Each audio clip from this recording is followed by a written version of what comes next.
gengs, kembali lagi bersama Maulana Anan yang akan menceritakan sebuah kisah nyata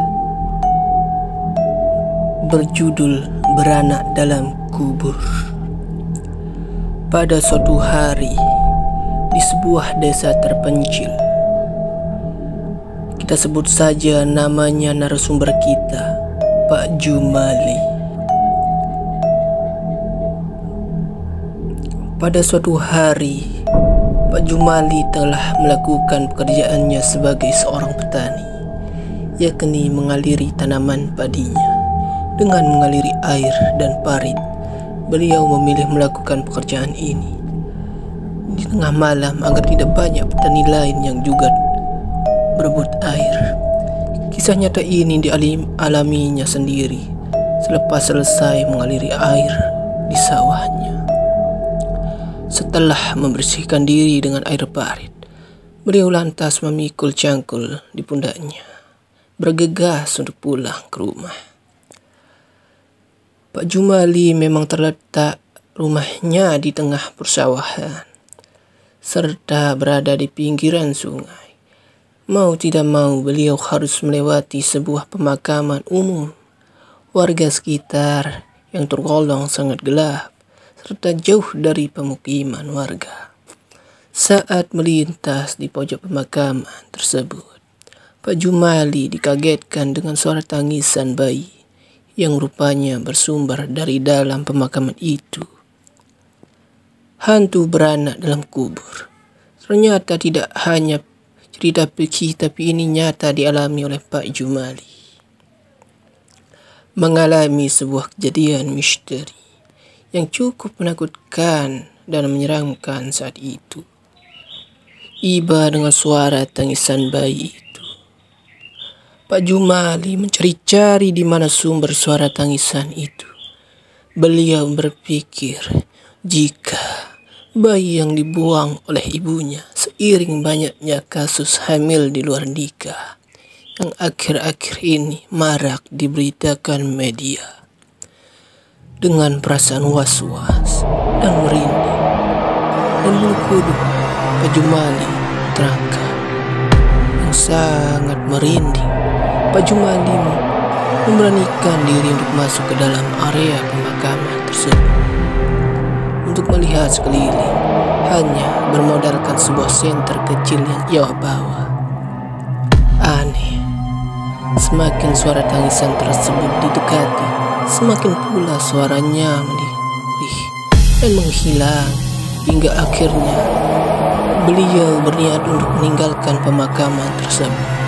Namun belum juga sampai ke pintu gerbang pemakaman, suara tangis bayi itu kembali terdengar keras dan kencang. Merinding seketika, Pak Jumali ketakutan serta keringat dingin menguncur dari seluruh tubuhnya. Pak Jumali kembali mendekati dan mencari sumber tangisan tersebut, yang akhirnya berujung pada sebuah pemakaman baru. Betapa kaget dan histeris yang beliau alami ketika melihat tanah makam tersebut memancarkan cahaya merah, dan dari sanalah rupanya tangisan bayi tersebut muncul tiba-tiba di depannya. Histeris, Pak Jumali langsung pergi untuk meninggalkan pemakaman itu karena melihat sosok bayi yang seram yang digendong oleh kuntilanak berwarna putih. Pak Jumali langsung mengambil cangkulnya dan langsung bergegas untuk pulang, tetapi dihadang oleh kuntilanak tersebut. Pak Jumali seketika membacakan doa-doa untuk menghindari hantu tersebut, tapi kakinya terasa kram. Entah siapa yang menarik kakinya, seperti ada yang menarik kakinya. Pak Jumali terus membacakan doa agar terhindar dari hantu tersebut. Sekujur tubuh Pak Jumali mengeluarkan keringat dingin, bulu kuduk merinding. Pak Jumali terus membacakan doa-doa yang dia bisa. Tak lama kemudian Pak Jumali keluar dari pemakaman tersebut. sehingga masih suara-suara tangisan terdengar di telinganya. Dia melirik ke belakang. Sesosok anak kecil mengejarnya, dan hantu kuntilanak berterbangan di depannya sehingga dia terbirit-birit untuk pergi. Pak Jumali seiring perginya sambil membaca doa-doa. Setelah itu, alhamdulillah Pak Jumali mulai tenang. Suara-suara aneh tiba-tiba menghilang dari hadapannya. Tapi tiba-tiba kuntilanak itu muncul lagi di depannya. Dan Pak Jumali langsung kaget melihat kuntilanak yang sedang menggendong anaknya dengan memancarkan mata merah ke arah Pak Jumali. Pak Jumali kembali balik lagi untuk mengambil jalan lain.